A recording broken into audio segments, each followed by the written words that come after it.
Udhna station પર ટ્રેનના 4 ડબ્બા પટરી પરથી ઉતર્યા. ઉધના સ્ટેશન પર ટ્રેનના ડબ્બા પટરી પરથી ઉતર્યા હતા. 3 થી 4 ડબ્બા પટરી પરથી ઉતર્યા હતા. ઉધના યાર્ડમાં ઉધના ધાનાપુર ગાડી રિવર્સ લેતા પટરી પરથી ડબ્બા ઉતરી ગયા હતા. ગાડી ખાલી હોવાને કારણે કોઈ દુર્ઘટના ઘટી નહીં. ઉધના યાર્ડના મોટા અધિકારીઓ ઘટના સ્થળે દોડી આવ્યા હતા.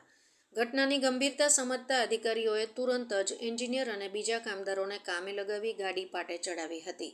ઉચ્ચ અધિકારીઓએ સમય રહેતા ઘટનાને સુધારી લીધી છે. હાલની સ્થિતિ સામાન્ય છે.